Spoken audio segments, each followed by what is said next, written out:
ഇന്ന് ഈ തിരുവചന ധ്യാനം നയിക്കുന്നത് മലങ്കര ഓർത്തഡോക്സ് സഭയുടെ സുൽത്താൻ ബത്തേരി ഭദ്രാസന മെത്രാപ്പൊലീത്ത അഭിമന്യനായ ഡോക്ടർ ഗീവർഗീസ് മാർ ബർണബാസ് തിരുമനസ്സുകൊണ്ടാണ്.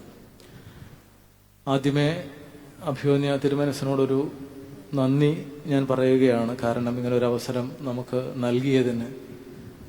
കാരണം അദ്ദേഹം അനേക വർഷം നാഗ്പൂർ സെമിനാരിയിലും കോട്ടയം പഴയ സെമിനാരിയിലും പുതിയ നിയമത്തിലെ അധ്യാപകനായി ശുശ്രൂഷ അനുഷ്ഠിച്ച് വന്നിരുന്ന ഒരു ശ്രേഷ്ഠ വൈദികനായിരുന്നു. അതിനുശേഷം സഭയുടെ ഇടയന്മാരുടെ ഗണത്തിലേക്ക് ഉയർത്തപ്പെടുകയും അനുഗ്രഹകരമായി അദ്ദേഹത്തിൻ്റെ ഇടയ ശുശ്രൂഷ നിർവഹിക്കുകയും ചെയ്യുന്നു എന്നുള്ളതിൽ ദൈവത്തെ മഹത്വപ്പെടുത്തുകയാണ്. അഭിമന്യ തിരുമനസ്സിൻ്റെ പ്രസംഗങ്ങൾ ഞാൻ എപ്പോഴും വളരെ ശ്രദ്ധയോടെ വീക്ഷിക്കുന്ന ഒരു കാര്യമാണ്. കാരണം അദ്ദേഹത്തിന് വിശുദ്ധ വേദപുസ്തകത്തിൽ ഉള്ള അവഗാഹം, അദ്ദേഹത്തിൻ്റെ ഓരോ പ്രസംഗങ്ങളും ഓരോ പഠനങ്ങളായിട്ട് എനിക്ക് തോന്നിയിട്ടുണ്ട്. കാരണം നമ്മളെ വേദപുസ്തകം കൂടുതൽ അതിൻ്റെ അർത്ഥതലങ്ങൾ വ്യക്തമായി മനസ്സിലാക്കുവാനും അത് വ്യക്തി ജീവിതത്തിൽ നമ്മുടെ ഓരോരുത്തരുടെയും ആത്മീയ ജീവിതത്തിൽ എങ്ങനെയെല്ലാം പ്രാവർത്തികമാക്കാമെന്നെല്ലാം വളരെ ഈസിയായി ചുരുങ്ങിയ സമയം കൊണ്ട് മനസ്സിലാക്കാൻ കഴിയുന്നു എന്നുള്ളതാണ് അദ്ദേഹത്തിൻ്റെ പ്രസംഗങ്ങളുടെ ഒരു പ്രത്യേകത. അത് ഏത് സാഹചര്യത്തിലാണെങ്കിലും തീർച്ചയായിട്ടും അത് നമുക്കൊരു അനുഗ്രഹമാണ്.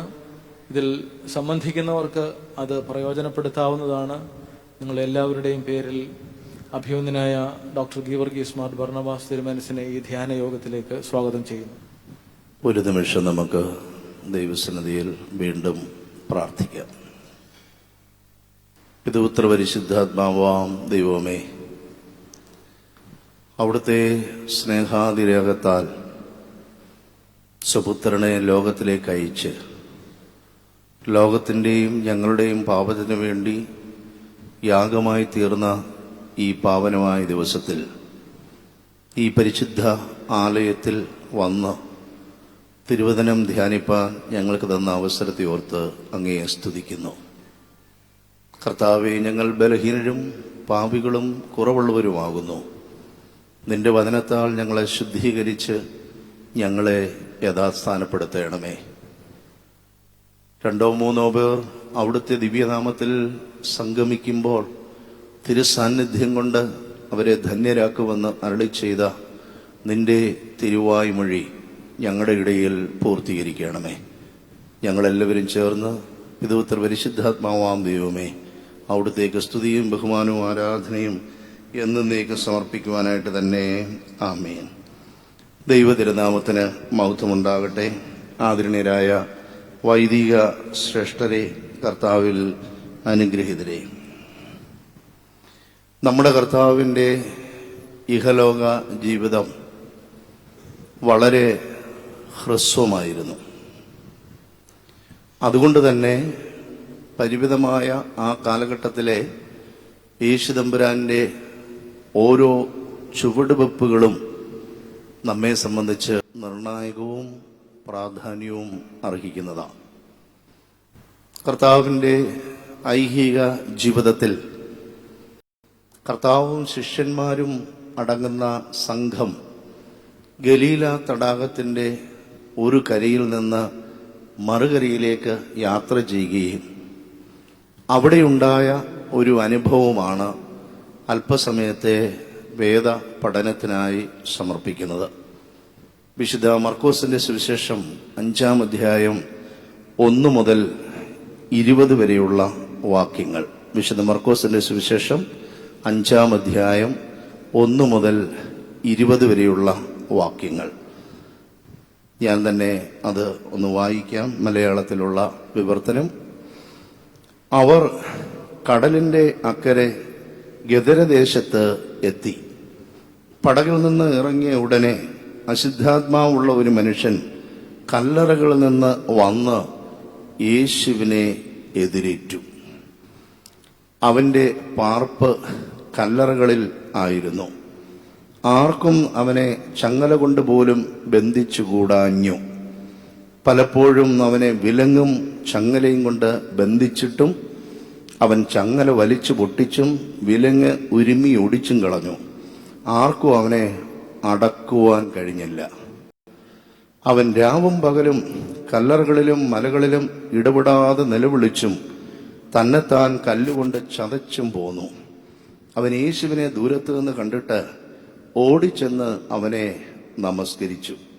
അവൻ ഉറക്കെ നിലവിളിച്ചു, യേശുവേ, മഹോന്നതനായ ദൈവത്തിന്റെ പുത്ര, എനിക്കും നിനക്കും തമ്മിൽ എന്ത്? ദൈവത്താണ് എന്നെ ദണ്ഡിപ്പിക്കരുത് എന്ന് അപേക്ഷിക്കുന്നുവെന്ന് പറഞ്ഞു.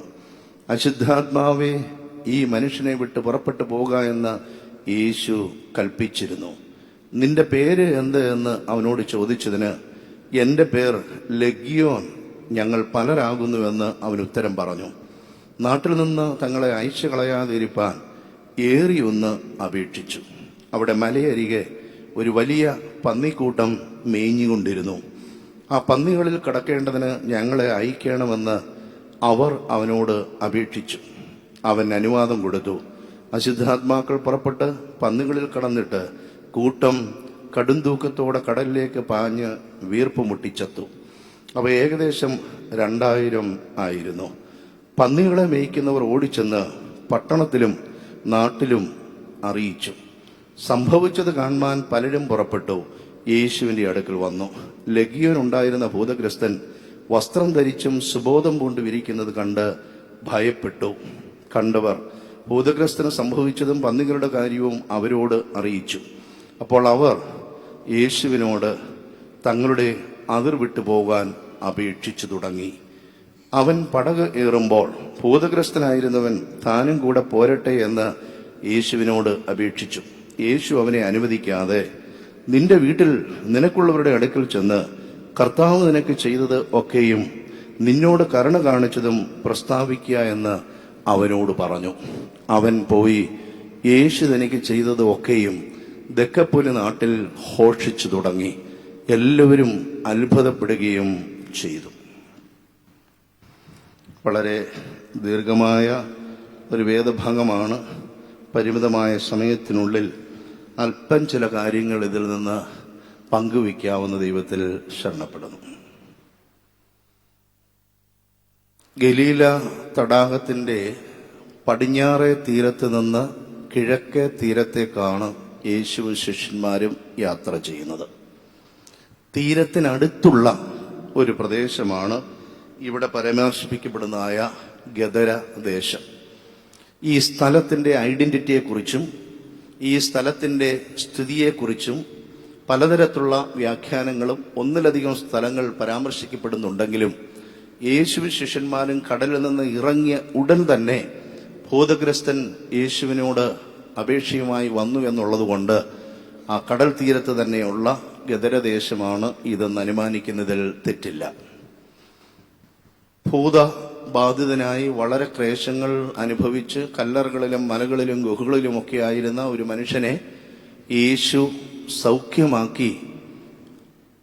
സൗഖ്യമാക്കിയതിന് ശേഷം അവൻ വസ്ത്രം ധരിച്ചും സുബോധം പൂണ്ടിരിക്കുമ്പോൾ ആ ദേശത്തുള്ളവരെല്ലാം യേശുവിനോട് തങ്ങളുടെ അതിർ വിട്ടു പോവാൻ നിരന്തരമായി അപേക്ഷിച്ചു. അങ്ങനെ യേശു പടകിൽ കയറി മറുതീരത്തേക്ക് വരുവാൻ തുടങ്ങുമ്പോൾ ഭൂതബാധിതനായിരുന്ന മനുഷ്യൻ യേശുവിന്റെ അടുക്കൽ വന്ന്, ഞാൻ നിന്റെ കൂടെ ആയിരിക്കട്ടെ എന്ന് അപേക്ഷിച്ചു.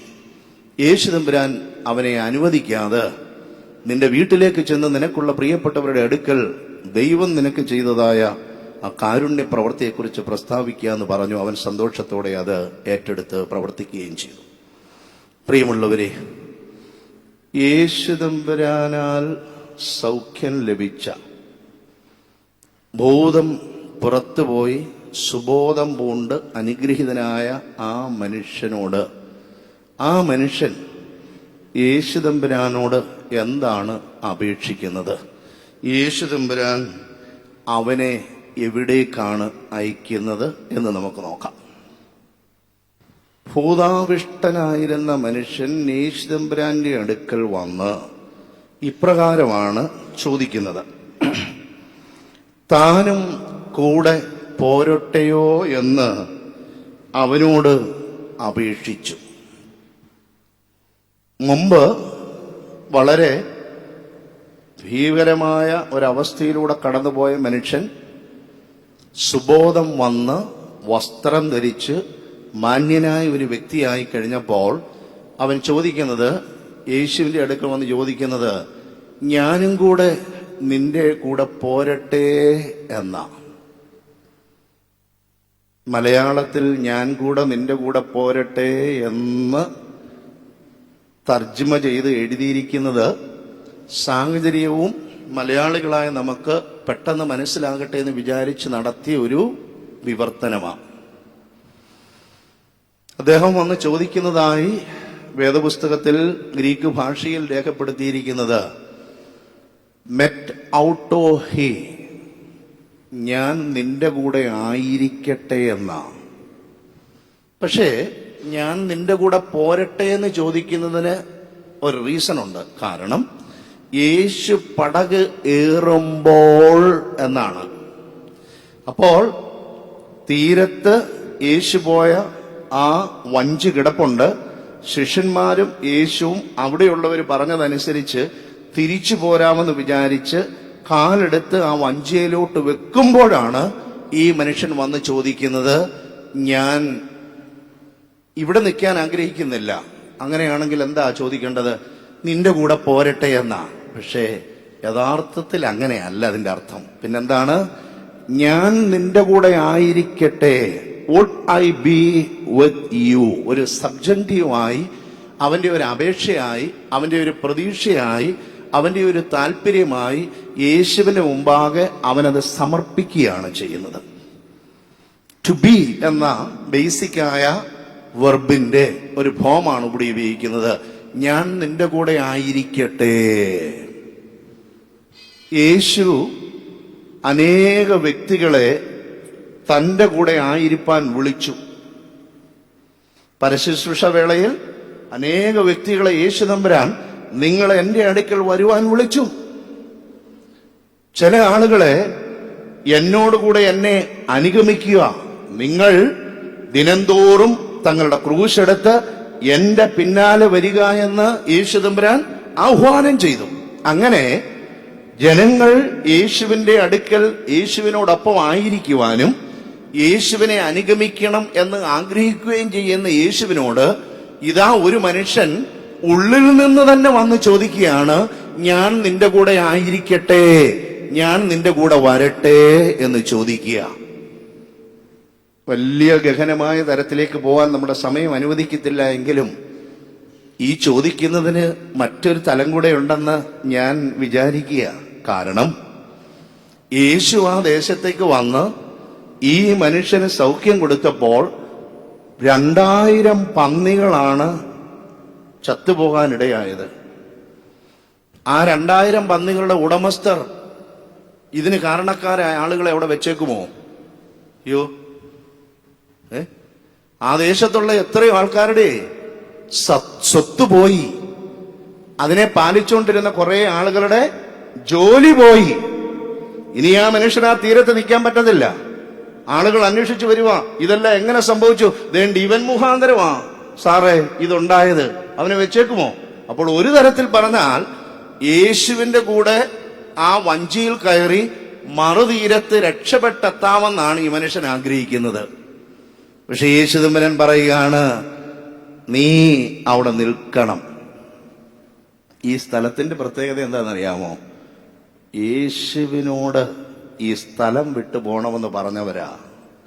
എനിക്ക് തോന്നുന്നു യേശുവിനൊരു ട്രാൻസ്ഫർ കൽപ്പന, അതായത് ഇവിടെ വേണ്ട, ഇവിടം വിട്ടു പൊക്കോ എന്ന് പറഞ്ഞ് നിരന്തരമായി യേശു ആ ദേശം വിട്ടു പോകണമെന്ന് അവർ അപേക്ഷിച്ചു തുടങ്ങി എന്ന് പറഞ്ഞാൽ അതിനൊരു അവസാനമില്ല. എന്ന് പറഞ്ഞാൽ നിരന്തരമായി പോ, ഇവിടുന്ന് പോ, ഇവിടുന്ന് പോകാൻ, ഇവിടുന്ന് പോ, ഇങ്ങനെ പറഞ്ഞു തുടങ്ങിയെന്ന, അല്ലാതെ പറഞ്ഞു എന്നോ നിർബന്ധിച്ചോ എന്നല്ല, അവർ അങ്ങനെ അപേക്ഷിച്ചു തുടങ്ങി.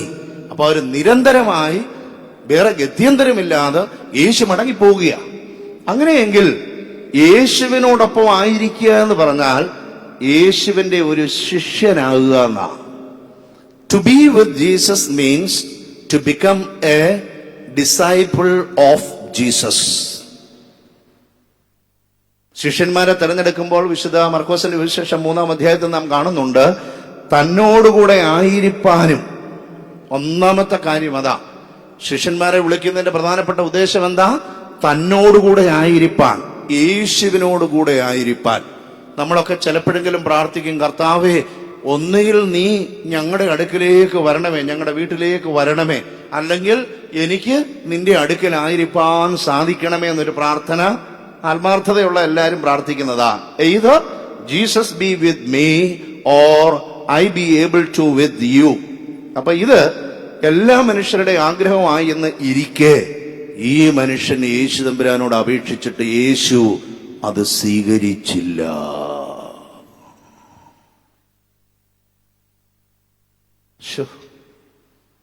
എത്രയോ ആളുകളോട് യേശു തമ്പുരാന്റെ പരസ്യശുശ്രൂഷയിൽ, മക്കളെ നിങ്ങൾ എന്റെ കൂടെ വാ, അവരെല്ലാം ഉപേക്ഷിച്ച് ചെന്നു. വേറെ ചില ആളുകൾ വലിയ കൂട്ടം കൂടിയപ്പോൾ യേശു പറഞ്ഞു, നിങ്ങൾ എന്റെ കൂടെ വരുവീൻ. അപ്പൊ ഓരോരുത്തർ ഓരോ ആവശ്യങ്ങൾ പറഞ്ഞു. അപ്പൊ എന്റെ കൂടെ വരാൻ, എന്റെ കൂടെ ആയിരിക്കാൻ, എന്നോടുകൂടെ ആയിരിക്കാൻ യേശു തമ്പുരാനെ ആഗ്രഹിക്കുന്നു, ക്ഷണിക്കുന്നു. ആ ക്ഷണിക്കുന്ന ആ മനസ്സുള്ള യേശു ഈ വ്യക്തി ഞാൻ നിന്റെ കൂടെ ആയിരിക്കട്ടെ എന്ന് ചോദിച്ചിട്ട് അതിനെ അനുവദിക്കാതെ മറ്റൊരു ദൗത്യം അവനെ ഏൽപ്പിക്കുന്നു. അങ്ങനെയാണെങ്കിൽ ആ ദൗത്യം ചെറുതായിരിക്കുമോ? യേശുവിനോട് കൂടെ ആയിരിക്കാമെന്ന് ആഗ്രഹിച്ച മനുഷ്യനെ അതിനനുവദിക്കാതെ അതിനേക്കാൾ വലിയൊരു ദൗത്യം അവനെ ഏൽപ്പിക്കുക. ആ ദൗത്യം എന്താ? ഇതാ നമുക്കറിയേണ്ടത്. യേശു അവനെ അനുവദിക്കാതെ നിന്റെ വീട്ടിൽ നിനക്കുള്ളവരുടെ അടുക്കൽ ചെന്ന് കർത്താവ് നിനക്ക് ചെയ്തതൊക്കെയും നിന്നോട് കരുണ കാണിച്ചതും പ്രസ്താവിക്കുക എന്നു പറഞ്ഞു.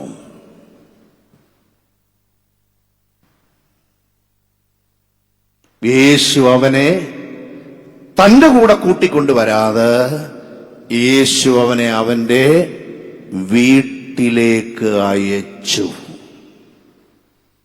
യേശുവിന്റെ ഒരു ശിഷ്യനായിരിക്കുന്നതിനേക്കാൾ യേശുവിന്റെ ഒരു അപ്പോസ്തോലനായിരിക്കുക എന്നത് കുറച്ചുകൂടെ ത്യാഗമുള്ളതും കുറച്ചുകൂടെ ബൃഹത്തായതുമായ ഒരു ദൗത്യമാണ്. അതിലേക്കാണ് യേശു അവനെ അയക്കുന്നത്. ഞാൻ നിർത്തി പറയാം. യേശുവിന്റെ കൂടെ ആയിരിക്കാൻ ഒത്തിരി പേർക്ക് താല്പര്യമുണ്ട്. എന്താണെന്നറിയാമോ? സുരക്ഷിതമാണ്. ആരാടാ ഞങ്ങളുടെ ഈ 2000 പന്നിയെ കൊന്നവൻ, അവനെ ഒന്ന് കാണലുള്ളൂ എന്ന് പറഞ്ഞ ആളുകൾ വടിയും കല്ലുമായിട്ട് വരുമ്പോൾ വഞ്ചി കയറി യേശുവിന്റെ കൂടെ ഇപ്പുറത്തോട്ട് പോയാൽ സേഫായി. യേശു ഇപ്പുറത്ത് കടന്നു, അവനും ഇപ്പുറത്ത് കടന്നു. രണ്ടാമത്, യേശുവിന്റെ ഒരു ശിഷ്യനായിരിക്കുന്നിടത്തോളം യേശുവിന്റെ ഒരു സുരക്ഷിതത്വം നമുക്കും ലഭിക്കും. ആട്ടെ, നിങ്ങൾക്ക് പെട്ടെന്ന് മനസ്സിലാകുന്ന രീതിയിൽ ഒറ്റ സെന്റൻസ് പറഞ്ഞ് ഞാൻ അത് വിടാം. യേശുവിന്റെ അപ്പോസ്തോലന്മാരായിരുന്ന ശിഷ്യന്മാർ, വാക്കുകൾ ഓർക്കണം, ശിഷ്യന്മാരായിരിക്കുന്നവർ തന്നെയാണ് അപ്പോസ്തോലന്മാരും ആകുന്നത്.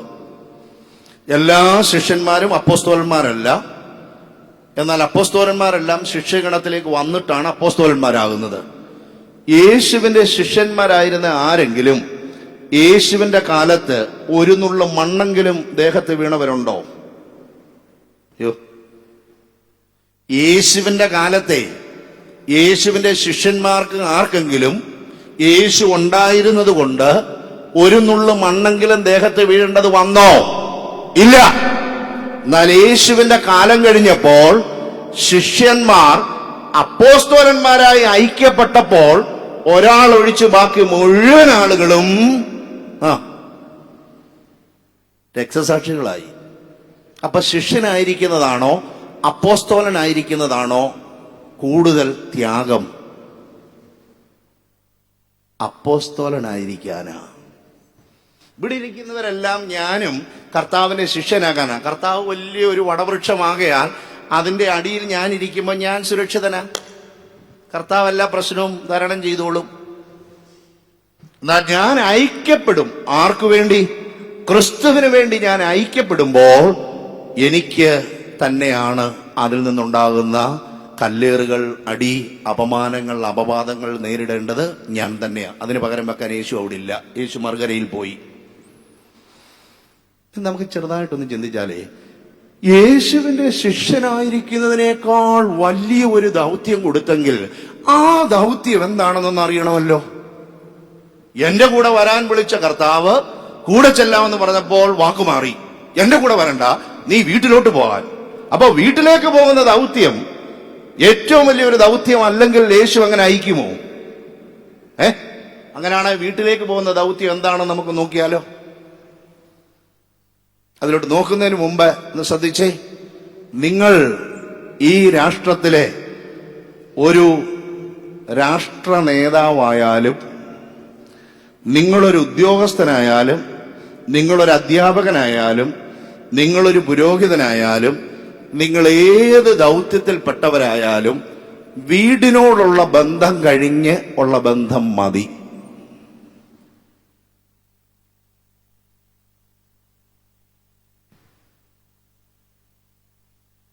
ഇവിടെ പറയട്ടെ, നിങ്ങൾ ഈ രാഷ്ട്രത്തെ ഏറ്റവും വലിയ നേതാവായി, ഈ രാഷ്ട്രത്തിന്റെ തലവനായി ഭരിച്ചാലും, നിങ്ങൾ ഉദ്യോഗസ്ഥനായാലും, നിങ്ങൾ അങ്ങനത്തെ ഏത് ദൗത്യം ഏറ്റെടുക്കുന്ന ആളായാലും വീട് നന്നാക്കുക എന്ന ദൗത്യത്തിന്റെ അത്രയും പ്രധാനമായ ദൗത്യം ഈ ലോകത്തിൽ വേറൊന്നുമില്ല.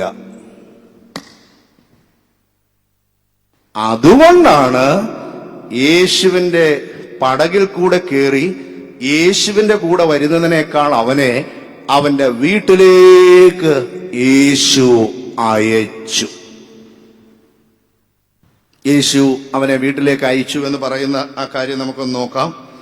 ഇവിടെ ആ മനുഷ്യൻ സത്യത്തിൽ അപേക്ഷിച്ചു എന്നതിനൊക്കെ ഉപയോഗിക്കുന്ന വാക്ക് പാരാക്കലയോ എന്നുള്ളതാ. ആ പാരാക്കലയോ എന്നുള്ള വാക്കിനോട് ചേർന്ന് തന്നെ വരുന്ന ഒരു വാക്കാണ് പാരക്ലീറ്റോസ്. അതിന്റെ അർത്ഥം എന്താ? പരിശുദ്ധാത്മാവ്. അപ്പൊ ആത്മാവുള്ളവൻ മാത്രമേ അപേക്ഷിക്കുകയുള്ളൂ. ദൈവസന്നിധിയിലെ എന്റെ കർത്താവേ, ഞങ്ങളുടെ കുടുംബത്തിന് മ്ലേച്ഛത മാറ്റി നല്ല മാന്യത വരണമേ എന്ന് ഒരു ഗ്രഹനാഥൻ, ഒരപ്പച്ചൻ, ഒരമ്മച്ചി, ഒരു മരുമകൾ, ഒരു മകൾ, ഒരു മകൻ അപേക്ഷിക്കണമെങ്കിൽ ആത്മാവിന്റെ വരം ലഭിക്കണം. ബാക്കിയുള്ളവർ പ്രാർത്ഥിക്കുന്നിടത്ത് ചുമ്മാതിരിക്കുകയുള്ളൂ. അതുകൊണ്ടാണ് അപേക്ഷ എന്നതിന് ഉപയോഗിക്കുന്നതും അപേക്ഷകൻ മധ്യസ്ഥൻ എന്ന വാക്കും കൂടെ ചേരുന്നു വരുന്ന പരിശുദ്ധാത്മാവും അപേക്ഷയും തമ്മിൽ ഒരേ വാക്കിൽ നിന്ന് പാരാക്കലയോ പാരാക്ലീറ്റോസ്. വാക്കിന്റെ കൂടുതൽ വ്യാഖ്യാനത്തിലേക്ക് ഞാൻ പോകുന്നില്ല, സമയം നമ്മളെ അനുവദിക്കത്തില്ല. നമുക്ക് ഒത്തിരി കാര്യങ്ങൾ കാണേണ്ടതുണ്ട്. നമുക്ക് വേണ്ടി നമ്മുടെ അടുക്കൽ നിന്ന് അപേക്ഷിക്കുന്നവനാണ് പരിശുദ്ധാത്മ. അതുകൊണ്ടാണ് പാരാക്ലീറ്റോസ്. പാരാ മീൻസ് എന്റെ സമീപത്ത്, ക്ലീറ്റോസ് എന്നുള്ളത് കലയോ എന്ന വാക്കിന്റെ ഒരു വകഭേദമാണ്. എന്റെ അടുത്തിൽ നിന്ന് എനിക്ക് വേണ്ടി അപേക്ഷിക്കുന്നവനാണ് പരിശുദ്ധാത്മാവ്. നമ്മളിങ്ങനെ ആരാധനയിൽ പരിശുദ്ധാത്മാവ് ത്രിയേക ദൈവത്തിൽ ആളത്വത്തിൽ ഒന്നാവുന്നുവെങ്കിലും അടിസ്ഥാനപരമായി പരിശുദ്ധാത്മാവിന്റെ ദൗത്യം എന്താ? നമുക്ക് വേണ്ടി അപേക്ഷിക്കുക. അപ്പൊ ഈ മനുഷ്യന്റെ അപേക്ഷ ആത്മാവുള്ളത് കൊണ്ടാ. നേരത്തെ അവൻ എന്താ ആത്മാവ് ഉണ്ടായിരുന്നേ? ദുരാത്മാവാ. ഇപ്പൊ യേശു അവനെ സൗഖ്യപ്പെടുത്തിയപ്പോൾ അവന് ദൈവത്തിന്റെ ആത്മാവ് പരിശുദ്ധാത്മാവിനാൽ അഭിഷേകം പ്രാപിച്ചവനാകയാൽ അവന്റെ അപേക്ഷയാ. ആ അപേക്ഷ കേട്ടിട്ടാണ് യേശു അവനെ വീട്ടിലേക്ക് അയക്കുന്നത്. അത് ഇപ്രകാരമാ സത്യത്തിൽ മൂലഭാഷയിൽ പറയുന്നത്. ഹുപ്പാകെ എയ്സ്റ്റോൺ സോ ഒയ്ക്കോൺ. നീ നിന്റെ വീട്ടിന്റെ ഉള്ളിലേക്ക് പോകുമെന്നാണ് യേശു അപേക്ഷിക്കുന്നത്. ഒരല്പം മുമ്പ് വരെ ഈ മനുഷ്യൻ എവിടെയായിരുന്നു? ആദ്യത്തെ ഭാഗത്തുണ്ട്. അല്പം മുമ്പ് വരെ ഈ മനുഷ്യൻ എവിടെയായിരുന്നു? കേട്ടോ, കല്ലറകളിൽ. എവിടാ? കല്ലറകളിൽ. രണ്ടാമത് ഗുഹകളിൽ. കല്ലറകളിലും ഗുഹകളിലും കിടക്കുന്നവനെ വീടിന്റെ ഉള്ളിലേക്കാണ് യേശു അയക്കുന്നത്. From the tomb to home. നിങ്ങൾക്കെല്ലാവരും ചിന്തയുണ്ട്, ഞങ്ങളിങ്ങനെ വേർതിരിച്ചു, വാഴിക്കപ്പെട്ടു, തിരുമേനി വേർതിരിക്കപ്പെട്ടു, വാഴിക്കപ്പെട്ടു, അച്ഛൻ. അപ്പൊ പള്ളി പണിയ. ദയവ് ചെയ്ത് ശ്രദ്ധിച്ചേ, പള്ളി പണിയണ്ട, നിങ്ങളുടെ വീട് നന്നാക്ക് പോയി. എന്ത് ചെയ്യണം? യേശു അയക്കുന്ന ലോകത്തിലെ ഏറ്റവും വലിയ ഉത്തരവാദിത്തം വീട് നന്നാക്കുക.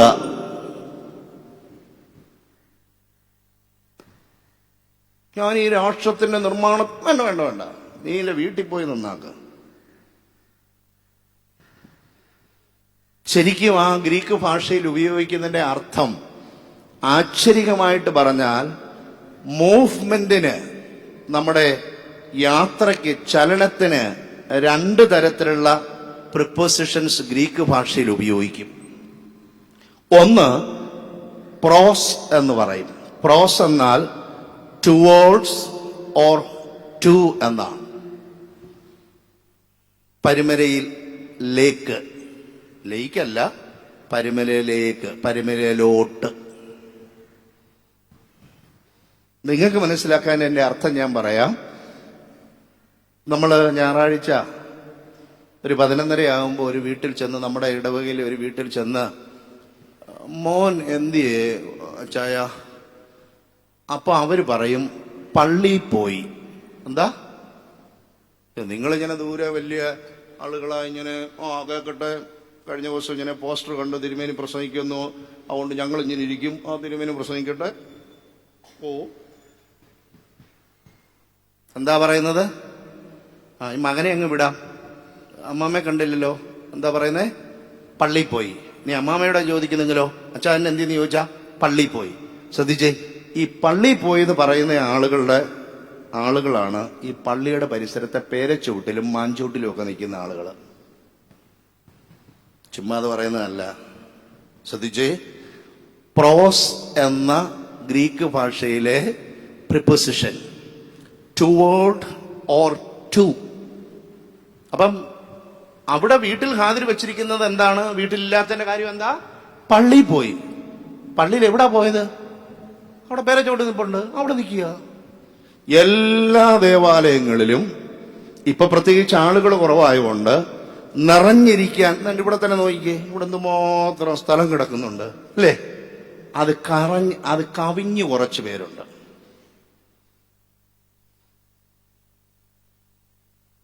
അപ്പൊ വീട്ടില് ഹാജരിവെക്കിൽ വെച്ചിരിക്കുന്നത് പള്ളിയിൽ പോയി. യെസ്, എവിടെ പോയി? പള്ളിയിൽ പോയി. പരുമലയിലോട്ട് വരുന്നത് വേറെ ഒത്തിരി സ്ഥലങ്ങളിലോട്ട് പോകത്തക്ക രീതി ക്രമീകരിച്ച, അതൊന്നും പറയാൻ ഞാൻ സമയം കളയുന്നില്ല, ആ രീതി നമ്മൾ ചിന്തിക്കണ്ട, പോട്ടെ. അപ്പൊ അവര് ഈ മുറ്റത്തൊക്കെ തന്നെ ഇങ്ങനെയായിരിക്കും. രണ്ടാമത് ഉപയോഗിക്കുന്ന ഒരു പ്രിപ്പോസിഷനാണ് എയ്സ് എന്ന് പറയും. എയ്സ് ചെറിയൊരു ഒറ്റ വാക്കാണ്.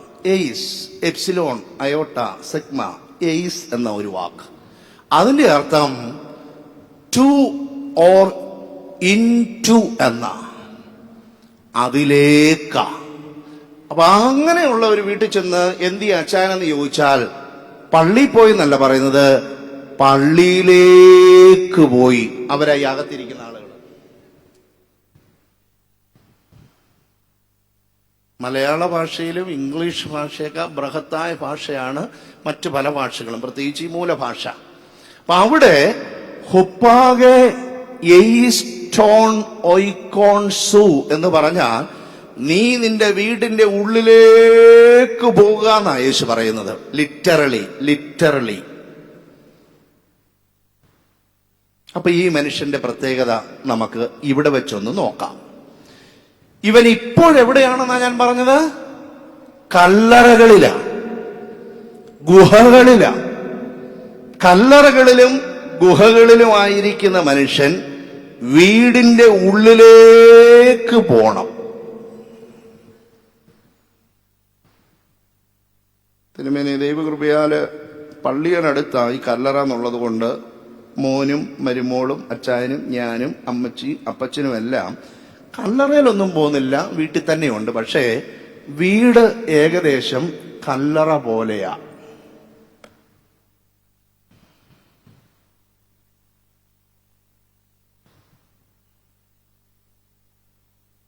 കല്ലറകളുടെ ഒരു പ്രത്യേകത, സജീവരായ ആളുകൾ അവിടെ ഇല്ല, മരിച്ച ആളുകളാ. നമ്മുടെ സമയം തികയത്തില്ല, ഇനി അരമണിക്കൂർ പോലും ഇല്ല. മിക്ക മിക്ക വീടുകളെന്ന് ഞാൻ പറയുന്ന ചില വീടുകളെങ്കിലും ഈ പറഞ്ഞ ആളുകളെല്ലാം ഉണ്ട്. അപ്പച്ചനുണ്ട്, അമ്മച്ചിയുണ്ട്, മകളുണ്ട്, മരുമകളുണ്ട്, ഭർത്താവുണ്ട്, ഭാര്യയുണ്ട്, അങ്ങനെ എല്ലാവരും ഒക്കെ ഉണ്ട്. പക്ഷേ വീട് ഏകദേശം കല്ലറ പോലെയാ, പരസ്പര ബന്ധമില്ല. അതുകൊണ്ടാണ് യേശു പറഞ്ഞത്, നീ നിന്റെ വീടിന്റെ ഉള്ളിലേക്ക്, ഈ മനുഷ്യന് വീടുണ്ട്, ഭൂതാവിഷ്ടനായിരുന്ന മനുഷ്യന് വീടുണ്ട്, വീടില്ലാത്തവനല്ല. അതുകൊണ്ടാണല്ലോ കർത്താവ് വീട്ടിലേക്ക് പോകാൻ പറഞ്ഞത്. അപ്പൊ അവന് വീടുണ്ട്, പക്ഷെ ഇപ്പൊ അവന് താമസിക്കുന്ന ഇവിടെ കല്ലറയില്ല. വീടില്ലാത്തവർ ഇവിടെ ഇരിക്കുന്നവർ കൈപോക്കിക്കേ, ആരുമില്ല. എന്റെ ഭദ്രാസനത്തിൽ 185 കുടുംബങ്ങൾക്ക് ഭവനങ്ങളില്ല. സഭയിലുള്ള നിങ്ങൾക്ക് അറിയാമായിരുന്നു അത്? നിങ്ങളെല്ലാം വീടുള്ള അടുത്തുനിന്ന് വരുന്ന ആളായിരിക്കാം. എന്റെ ഭദ്രാസനത്തിൽ 185 കുടുംബങ്ങൾക്ക് വീടില്ല.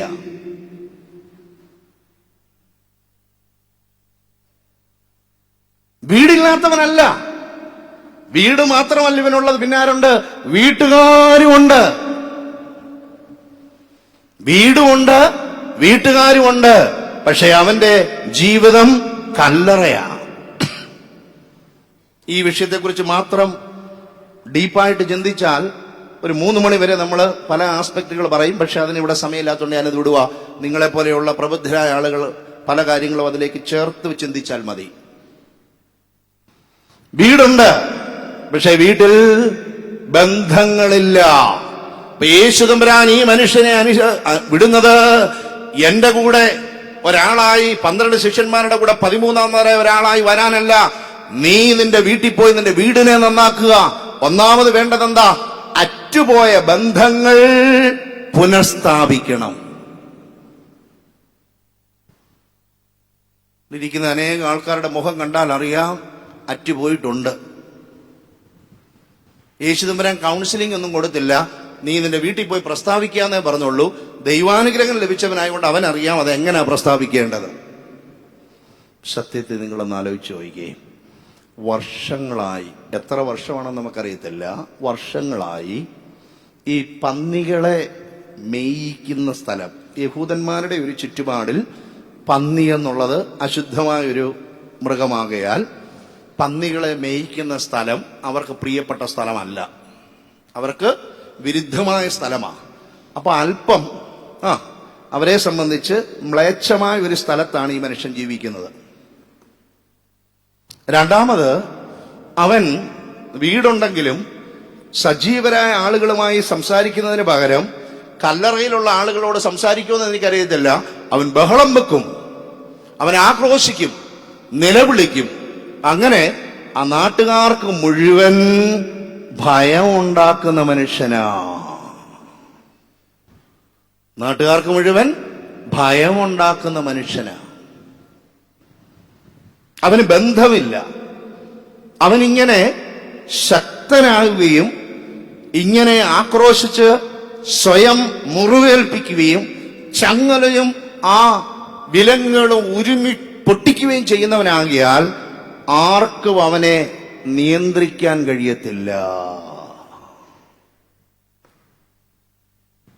അങ്ങനെയുള്ളിടത്തുനിന്ന് അവനെ അയക്കുന്നത്. മിക്കവാറും വീട്ടിൽ അങ്ങനെയാണല്ലോ.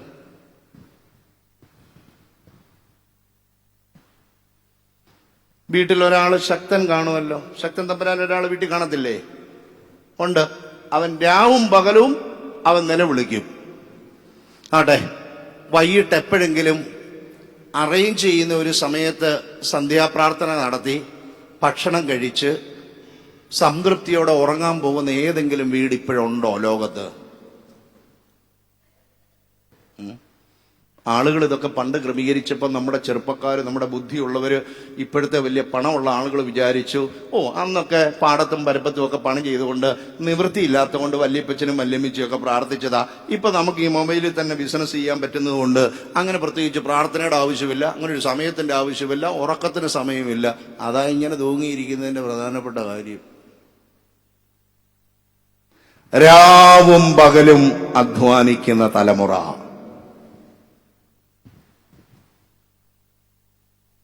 നിങ്ങളുടെ എല്ലാ വീടുകളിലുണ്ട് ഇങ്ങനെ ഒരു മോളോ ഒരു മോനോ കാണും. അല്ലെ നിങ്ങളിൽ തന്നെ പലരും ഉണ്ട്, ഇല്ലേ? എനിക്ക് പ്രത്യേകിച്ച് സമയമില്ല. ഉണ്ടോ? ഇല്ല. ഒരു അധ്യാപിക രാവിലെ എല്ലാം എഴുന്നേറ്റ് റെഡിയായി എല്ലാവരും 7:30 വണ്ടി കയറി 9:30 സ്കൂളിൽ വന്ന് ഒപ്പൊക്കെ ഇട്ട് 10 മണിക്ക് തുടങ്ങി വീണ്ടും 4:30 വരെ വർക്ക് ചെയ്ത് തിരിച്ച് ഒരു പ്രത്യേക സമയത്ത് വീട്ടിൽ വന്ന് മറ്റു കാര്യങ്ങൾ വ്യാപരിക്കുന്നതിനൊരു സമയനിഷ്ഠയുണ്ട്. എന്താ? ഒരു സമയനിഷ്ഠയുണ്ട്. ഒരൊറ്റ വീട്ടമ്മമാര് പറയട്ടെ ഞങ്ങളുടെ വീട്ടിൽ സമയനിഷ്ഠയുണ്ടെന്ന്. കൈപൊക്കിക്ക് ആരെങ്കിലും ഉണ്ടോ എന്ന് അറിയാൻ. നിങ്ങൾ ഇരിക്കുന്നവരോടൊന്ന് പറഞ്ഞേ, മോനെ സന്ധ്യയായി നമുക്ക് പ്രാർത്ഥിക്കാമെന്നൊന്ന് പറഞ്ഞേ. അതിന് നിങ്ങൾക്ക് തന്നെ അന്നേരം വേറെ ബിസിനസ് ഉണ്ടല്ലോ. നീ ആ കൊച്ചുങ്ങൾ പറഞ്ഞാൽ പോലും നിങ്ങൾ പറയും മോനെ വരട്ടെ മോനെ അതുകൂടെ ഒന്ന് കണ്ടിട്ട് ഇതുകൂടെ ഒന്ന് ചെയ്തിട്ട് തിരിച്ചിതിലേക്ക് തന്നെ പോകണം. യേശു അയക്കുകയാണ്. അപ്പസ്റ്റല്ലോ. He has been sent as an apostle of Jesus to discharge his duty primarily at home and no place at all. ഒരൊറ്റ സ്ഥലം നന്നാക്കിയാൽ മതി കേട്ടോ. സഭയൊന്നും കയറി നന്നാക്കണ്ട, രാഷ്ട്രത്തെ നന്നാക്കണ്ട, നിങ്ങളുടെ വീടിനെ മാത്രം നന്നാക്കിയാൽ മതി.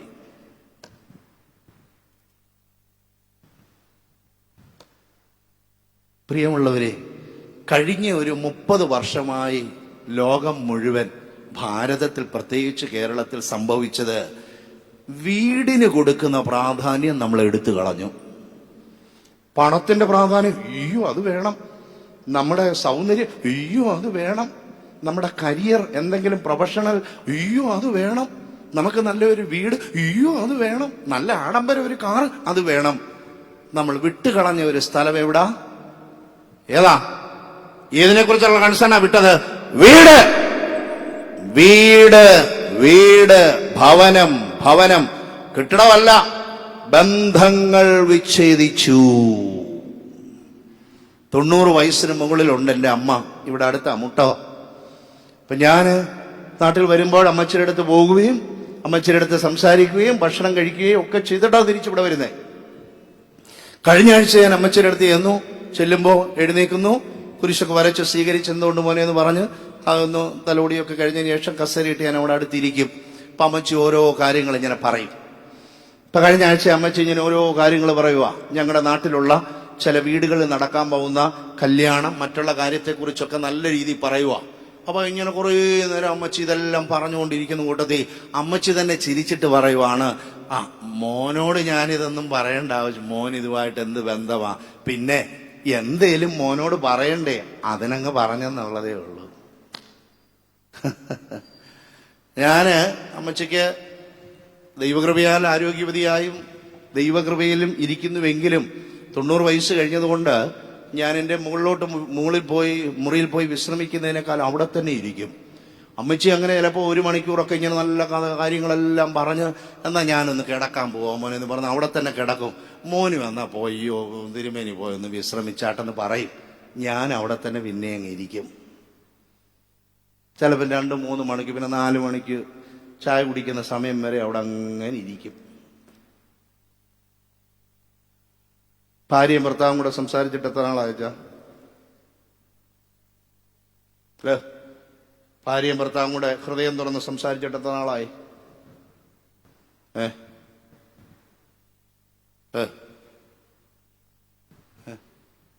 അമ്മായിയമ്മേ ഞാൻ പറഞ്ഞ ഇങ്ങനെയുള്ള കാര്യങ്ങളിലേക്കൊന്നും ഞാൻ അധികം കിടക്കാൻ നമുക്ക് സേനമില്ല.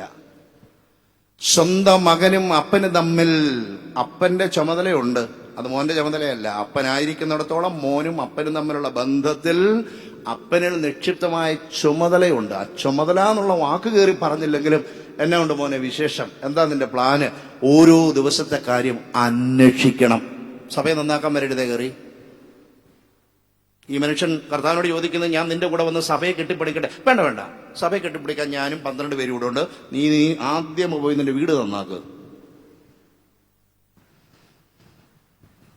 ഞാൻ ഈ നാട്ടിലെ ഒരു പ്രമുഖനായ നേതാവാ, എന്തോതിന്? നീ ആദ്യം പോയി വീട് നന്നാക്ക്. അനുസരണമുള്ളവരും സത്യസന്ധതയുള്ളവരും സാൻമാർഗ്യ നിഷ്ഠയുള്ള ആളുകളെ നിന്റെ വീട്ടിൽ രൂപപ്പെടുത്തുന്നതാണ് രാഷ്ട്ര നിർമ്മാണം. ഐ റിപ്പീറ്റ്, സത്യസന്ധതയുള്ളവരും അനുസരണമുള്ളവരും ദൈവഭയമുള്ളവരും സന്മാർഗനിഷ്ഠയുള്ളവരുമായ ആളുകളെ രൂപപ്പെടുത്തുന്നതാണ് രാഷ്ട്ര നിർമ്മാണം.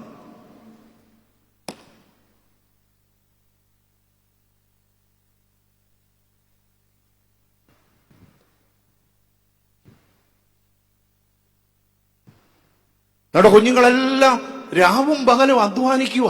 എന്താ, അവന് വിദേശത്തെ ഒരു കമ്പനിയിലെ അവിടുത്തെ സമയം വെച്ചാ വർക്ക് ചെയ്യുന്നത്. പകല് മുഴുവനും അവിടെ ആക്റ്റീവായിരുന്നു. പിന്നെ രാത്രി വെളുക്കോളൂ. പിന്നെ എപ്പോഴാണ് അവൻ ഉറങ്ങുന്നത്? ഞായറാഴ്ച 5 മണിക്ക് വെളുപ്പിനെ മുതൽ തുടങ്ങി. എപ്പോഴും മണി വീട്ടിൽ നിന്ന് അമ്മ ഇതെല്ലാം കഴിഞ്ഞ് ചെല്ലുന്നിടം വരെ 12 മണി. അന്നേരമെങ്കിലും വിളിക്കാതിരുന്നാൽ അവനൊരു 4 മണി വരെ കിടന്നുറങ്ങും. വാ തുറന്ന് സംസാരിക്കണം. വെറുതെ കൗൺസിലിംഗ് സെന്ററിൽ പോയിട്ട് കാര്യമില്ല.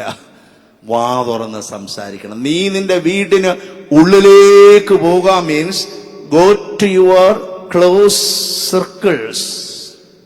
നിന്റെ പ്രിയപ്പെട്ടവരുടെ അടുക്കൽ. കണ്ടോ, അങ്ങനെ അതിനെ വ്യാഖ്യാനിച്ചത്. ഹുപ്പാകെ എയ്സ്റ്റോൺ ഓയ്ക്കോൺ സു.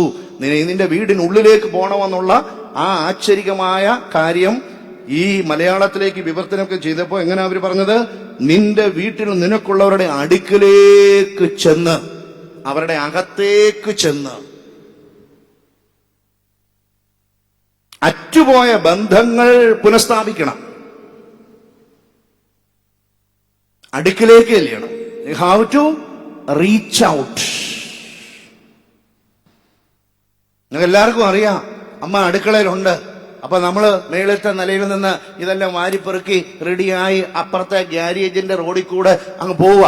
നോ, അടുക്കളയിലുള്ള അമ്മയുടെ അടുത്തോട്ട് ചെന്ന് പോവാണെന്ന് പറയണം. അങ്ങനെ പറയണമെങ്കിൽ ആദ്യമേ ആ ബന്ധം നല്ല ദൃഢമാകണം. നമുക്കറിയാം അപ്പൻ അപ്പുറത്തെ മുറിയിലുണ്ടെന്ന്, അതുകൊണ്ട് നമ്മൾ ഒഴിഞ്ഞു പോകാൻ ശ്രമിക്കുക. നമുക്കറിയാം അപ്പച്ചൻ ആ ചാരുകസേരയില് തിണ്ണയിലുണ്ടെന്ന് അറിയാം. അപ്പച്ചനെ അറിയിക്കാതെ പോകാനാണ് നമ്മൾ ശ്രമിക്കുന്നത്. ഇവിടെ അങ്ങനെയല്ല. അപ്പച്ചന്റെ അടുക്കിലേക്ക് ചെല്ലുക, അപ്പച്ചന്റെ ഉള്ളിലേക്ക് ചെല്ലുക. അല്ല, അപ്പച്ചനെ ബൈപ്പാസ് ചെയ്യാനല്ല. To reinstitute the broken relationship, the personal interpersonal relationship. നിങ്ങളൊന്ന് ആലോചിച്ച് നോക്കിയേ. ഈ മനുഷ്യൻ, അവൻ എന്തുണ്ടെന്നാ പറഞ്ഞത്? വീടുണ്ട്. ഉണ്ടല്ലേ വീട്ടിലേക്ക് പോകാൻ പറഞ്ഞേ. നിന്റെ പ്രിയപ്പെട്ടവർ. അപ്പൊ ആരുണ്ടായിരുന്നു നേരത്തെ? ഇവൻ കല്ലറയിലായിരുന്നെങ്കിലും അവൻ ആരുണ്ട്? പ്രിയപ്പെട്ടവരുണ്ട്, അല്ലേ? ഈ മനുഷ്യൻ കല്ലറയിൽ നിന്ന് വീട്ടിലേക്ക് വന്നാൽ സ്വാഭാവികമായി പറഞ്ഞാൽ ഇവൻ പറഞ്ഞു തുടങ്ങുന്നത് എന്തായിരിക്കും?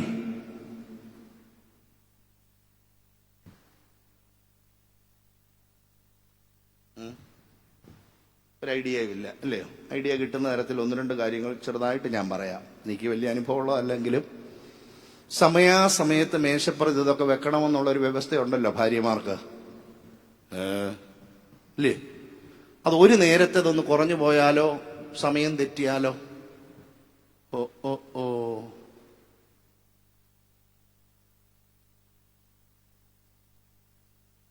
ഭൂകമ്പമാ, അല്ലേ? ഈ മനുഷ്യൻ തിരിച്ച് വീട്ടിലോട്ട് വന്നിട്ട് ഇങ്ങനെ ആയിരിക്കും പറഞ്ഞു തുടങ്ങേണ്ടിയിരുന്നത്. എനിക്ക് നിങ്ങളെല്ലാം ഉണ്ടായിരുന്നു. എവിടെ വെച്ച് തുടങ്ങണം? നമുക്ക് സാധാരണ ഉള്ള ബന്ധം തുടങ്ങാം.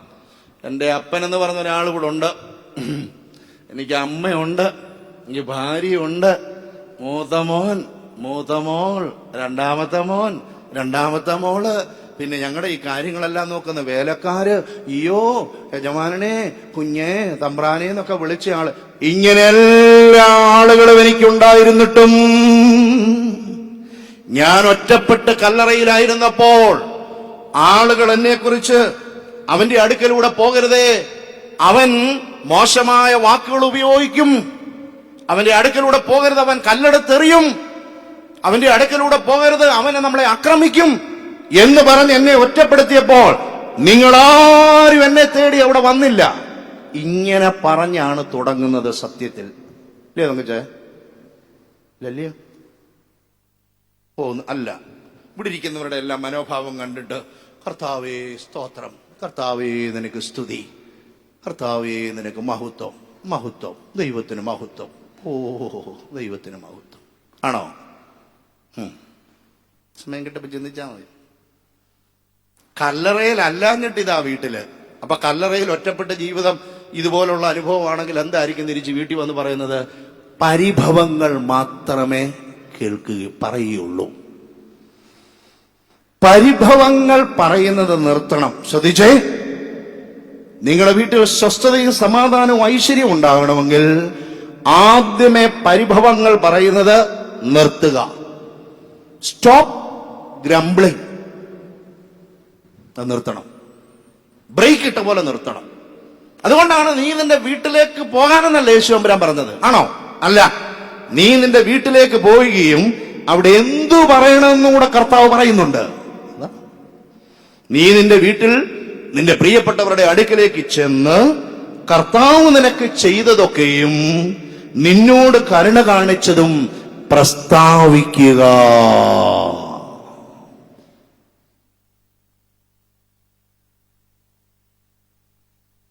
നീ നിന്റെ വീട്ടിൽ നിനക്കുള്ളവരുടെ അടുക്കൽ ചെന്ന് കർത്താവ് നിനക്ക് ചെയ്തതൊക്കെയും, what the Lord has done to you and what God has graciously granted to you, proclaim this to the inner circle of your home.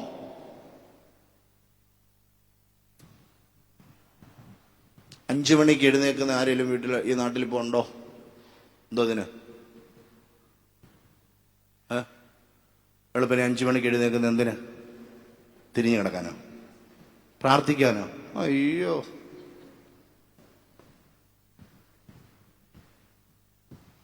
അതിരാവിലെ തിരുസന്നിധി അണയുന്നൊരു സമയേ അതിയായി നിന്നെ സ്തുതിപ്പാൻ കൃപ അരുൾക യേശു പരനേ. മരത്തിൻ കൊമ്പിലിരിക്കും പക്ഷി ഉരയ്ക്കും ശബ്ദമതുകേ. ആരാ ഇപ്പൊ ഈ പാട്ട് പാടുന്നത്?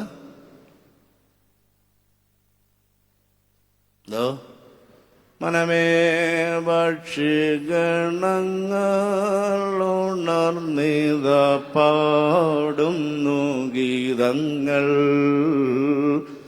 ഏത് വീട്ടിലാ? അല്ലോ, ബാക്കിയൊക്കെ പാടുമെന്ന് എനിക്കറിയാം. ഏത് വീട്ടിലാണെന്ന് കൈപൊക്കിയാ കൊള്ളായിരുന്നു. അല്ല, അതിലൊന്ന് വരാനാ. ഒറ്റ ഒരുതിനും മുഖിയില്ലല്ലോ. പള്ളിയിലിരുന്ന് കള്ളം പറയുന്നത് ശരിയല്ല എന്നുള്ള ഒരു ബോധ്യമുണ്ട്, ഇല്ലയോ? പോട്ടെ, അതിന്റെ സാമൂഹിക, അതിന്റെ രാഷ്ട്രീയ, അതിന്റെ മതപരമായ, അതിന്റെ എക്കണോമിക് വശത്തേക്ക് പ്രസംഗിക്കാൻ ഇപ്പൊ നമുക്ക് സമയം കിട്ടുന്നില്ല. കിട്ടുന്ന ദീർഘമായ സമയത്ത് നമ്മൾ അതെല്ലാം അനലൈസ് ചെയ്യും. മോന് ഇന്നൊരു സമ്മേളനമുണ്ട്. നീ ആദ്യമേ വീട് നന്നാക്കുക, അതിനുശേഷം നാട് നന്നാക്കുക. നേരത്തെ ഞാൻ പറഞ്ഞു, എന്താ? സത്യസന്ധരായ, ദൈവഭയമുള്ള, സാൻമാർഗനിഷ്ഠ ആർക്കാ? അല്ലേ, ആർക്കാ സാൻമാർഗനിഷ്ഠയുള്ള? ഇപ്പോഴത്തെ ഭാരതത്തിന്റെ, കേരളത്തിന്റെ അന്തരീക്ഷത്തിൽ അങ്ങനെ സാൻമാർഗനിഷ്ഠ വേണമെന്ന് ആരെങ്കിലും പറയുന്നുണ്ടോ? ഏതെങ്കിലും സോഷ്യൽ മീഡിയയിൽ ആരെങ്കിലും പ്രസ്താവിക്കുന്നുണ്ടോ? ചെറിയ ചാനലുകളിൽ നമ്മുടെ ചെറുപ്പക്കാർക്ക് കൊടുക്കുന്ന ഉപദേശം എന്താ? നിങ്ങൾ ശ്രദ്ധിക്കുന്നവരാണെങ്കിൽ ഒന്ന് ശ്രദ്ധിച്ചു നോക്കിക്കേ. ഇതിന്റെ നിഷ്ഠ വേണമെന്ന് പറയുന്നുണ്ടോ കുഞ്ഞെ? നീ ഏക ഭാര്യയുടെ ഭർത്താവായിരിക്കണം എന്ന് പറയുന്നുണ്ടോ അവിടെ? അതിനെ കൊക്കുന്നിടത്തോളം ഭാര്യമാരുടെ കൂടെ പോകാനെന്നാ ഇപ്പോഴത്തെ മൈത്രിയും പറയുന്നത്, അല്ലേ? അതെ.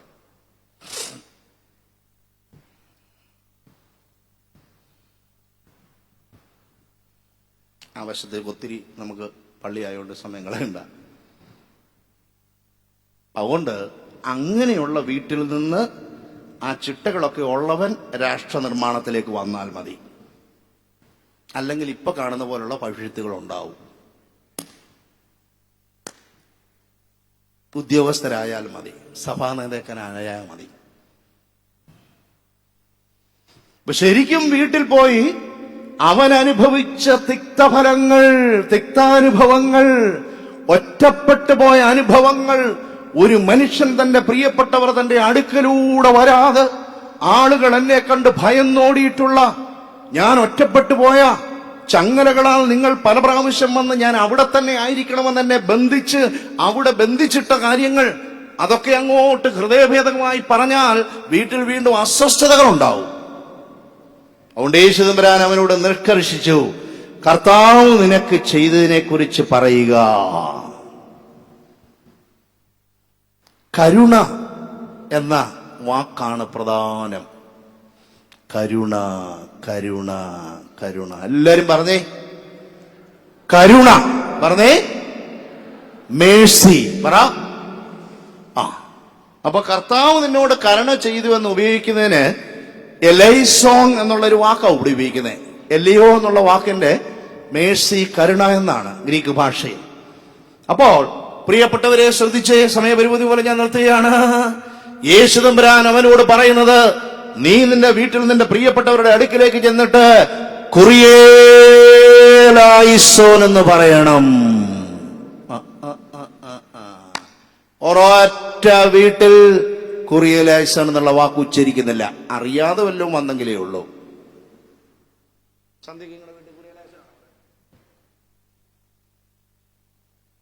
എപ്പോഴായി കുറിയേലായിസോൻ വീട്ടിൽ പറയുന്നത്? ഭക്ഷണം വിളമ്പെടുപ്പോ, കിടക്കാൻ നേരത്തോ, സന്ധ്യയ്ക്കോ, എപ്പോഴാ അച്ഛാ പറയുന്നത്? നമ്മൾ അറിഞ്ഞ് പറയുന്നില്ലെന്ന് അച്ഛൻ സത്യമായിട്ട് പറഞ്ഞു. അറിയാതെ വല്ലതും വന്നെങ്കിലേ ഉള്ളൂ. കിറിയേൽ എലൈസോൻ എന്നുള്ള വാക്കിന്റെ അർത്ഥം കർത്താവേ. കിറിയോ മീൻസ് കുറിയോ എന്നുള്ള വാക്കിന്റെ അർത്ഥം, കുറിയോസ് എന്നുള്ള വാക്കിന്റെ അർത്ഥം ലോർഡ്, മാസ്റ്റർ. അപ്പൊ യേശുവിനെ അഭിസംബോധനയല്ല, ദൈവത്തെ തന്നെ ആകാം കർത്താവ് എന്നുള്ള രീതിയില്. എലൈസോൻ എന്ന് പറഞ്ഞാല് എന്റെ മേൽ, ഞങ്ങളുടെ മേൽ കരുണ ചെയ്യണമെന്ന. അപ്പോൾ കിറിയേലൈസോൻ, കുറിയേലൈസോൻ എന്ന് മലയാളികളായ നമ്മൾ അല്പം വകഭേദം വരുത്തി കുറിയേലൈസോൻ എന്ന് പറഞ്ഞാൽ കർത്താവേ ഞങ്ങളോട് കരുണ ചെയ്യണമേ. ആര് പറയണമത്? ഭാര്യ പറയണം. ഇപ്പൊ ഇവിടുന്ന് എന്ന ഭർത്താവ് പറയണം. അല്ല, ഒരു മൂത്ത മകനാണെങ്കിൽ ആ മകൻ പറയണം.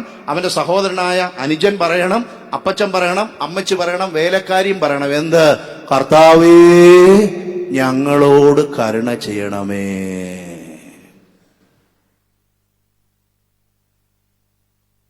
ഈ പ്രസംഗം കേട്ട് നാളെ ശനിയാഴ്ച 5 മണിക്ക് ആരും എഴുന്നേക്കത്തില്ല. ഒരു 7 മണിക്ക് വല്ലതും ആരെങ്കിലും എഴുന്നേറ്റ് മൊബൈൽ നോക്കിയതിന് ശേഷം മെസ്സേജൊക്കെ വിട്ട് കഴിഞ്ഞ് വീട്ടിൽ കുറിയേലൈസോൻ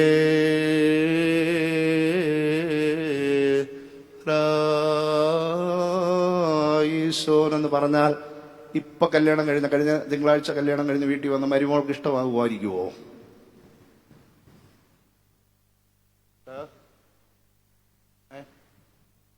അല്ല ചാതിയും വെളുപ്പിനെ ഒന്ന് കണ്ണടച്ച് ഇച്ചിരി ഉറങ്ങാന്ന് വിചാരിക്കുന്ന അപ്പച്ചൻ എന്തോ പറയുമായിരിക്കും. വടിയെടുത്ത് അവിടെ കുത്തിയിട്ട് ഇവനൊക്കെ ചുമ്മാ മനുഷ്യന്റെ ധൈര്യങ്ങളെ.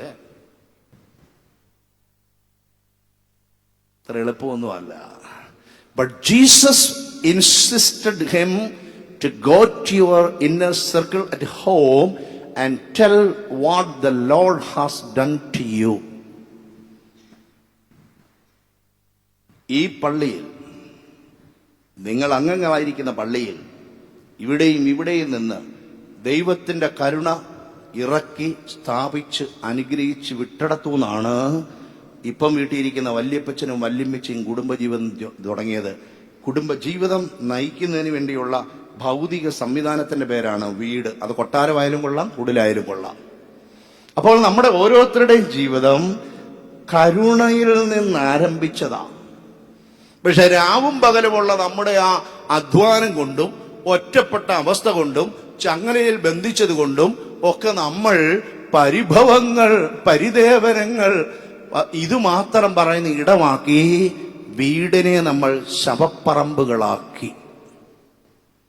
യേശു തിരിച്ച് ശവപ്പറമ്പുകളെ വീടുകളാക്കാൻ ആഹ്വാനം ചെയ്യുന്നു. ഈ മനുഷ്യന്റെ ഒരു പ്രത്യേകത, അവിടെ നിൽക്കുന്നവർ ശക്തരായതുകൊണ്ട്, കാരണം നിൽക്കാനുള്ള ഹെൽപ്പുണ്ടല്ലോ, അതുകൊണ്ട് ഈ മനുഷ്യന്റെ പ്രത്യേകത ഇവനെ ആർക്കും നിയന്ത്രിച്ചുകൂടാ. ഒരു മൊബൈൽ ഫോണും +2 കഴിഞ്ഞ ഒരു മകനെ ആരാ നിയന്ത്രിക്കുന്ന വീട്ടിൽ? ഇവിടെ ഇരിക്കുന്നവരാരെങ്കിലും ഒന്ന് കൈപോക്കി എന്റെ മകൻ എന്റെ നിയന്ത്രണത്തിനാണെന്ന് പറയാമോ? നമ്മൾ നമ്മുടെ തന്നെ നിയന്ത്രണത്തിലാണോ? അല്ല.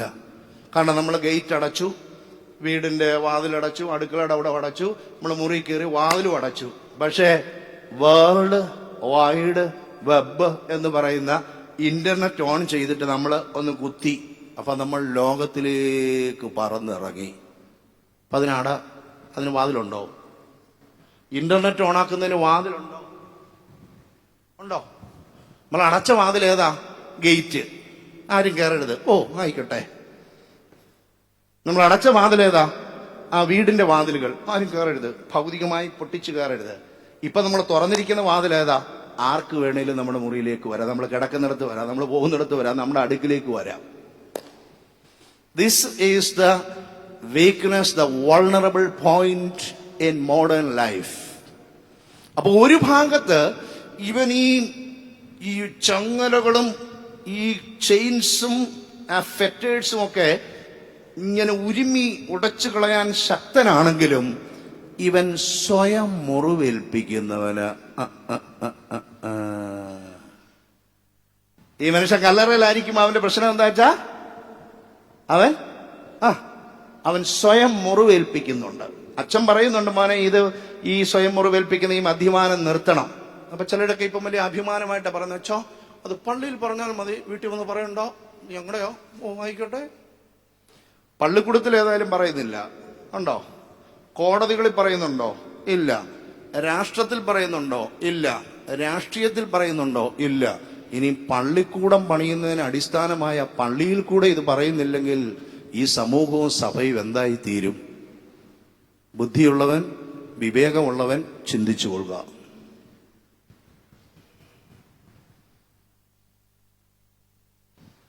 നമ്മളിതെല്ലാം വാരി വലിച്ച് വീട്ടിന്റെ മുറികളിലേക്ക് കൊണ്ടുവന്നിട്ട് വീട്, ഭവനം, അനുഗ്രഹീതമായ ദൈവമക്കൾ വസിക്കുന്ന ഇടങ്ങളെ ശവപ്പറമ്പുകളാക്കി മാറ്റിക്കൊണ്ടിരിക്കുന്ന ഒരു കാലഘട്ടത്തിൽ നമ്മൾ ശക്തരാണെങ്കിലും രാപകൽ അധ്വാനിക്കുന്നവരാണെങ്കിലും പണത്തിന്റെ ആധിക്യമുണ്ടെങ്കിലും നമ്മൾ സ്വയം മുറിവേൽപ്പിക്കുന്നവരാണ്. We hurt ourselves.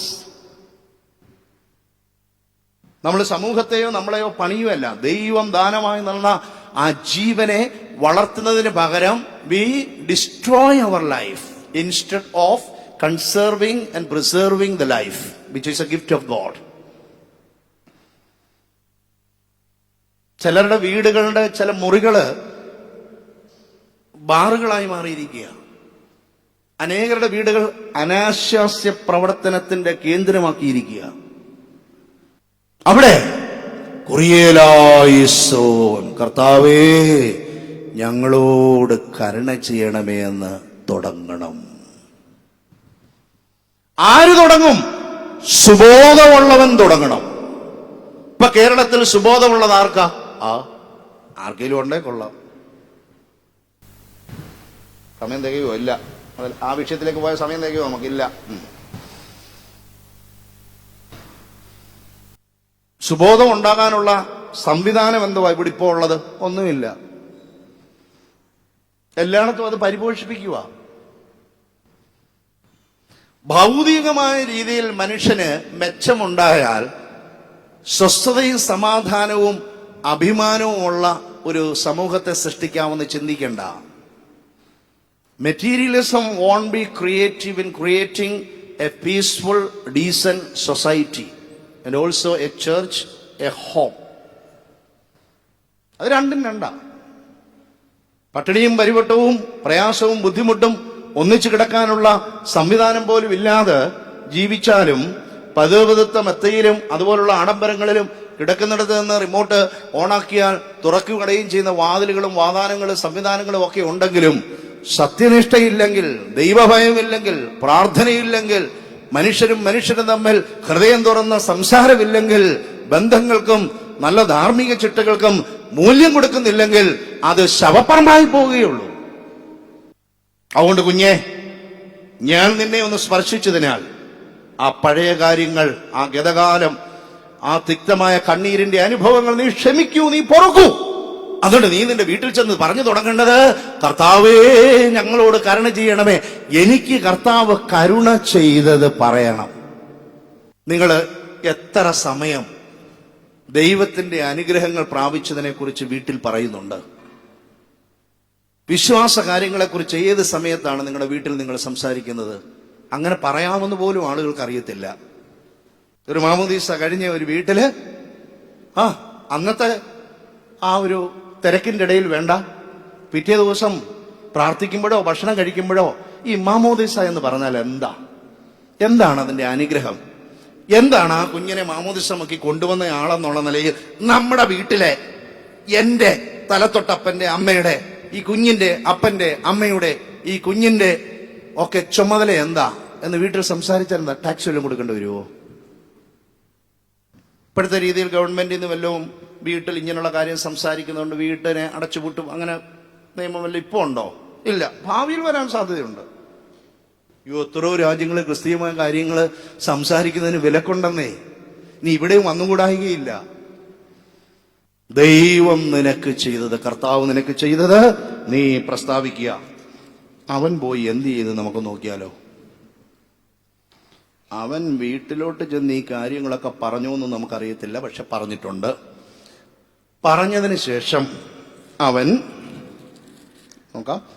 അവൻ പോയി യേശു തനിക്ക് ചെയ്തതൊക്കെയും ദെക്കപ്പൊലി നാട്ടിൽ ഘോഷിച്ച് തുടങ്ങി.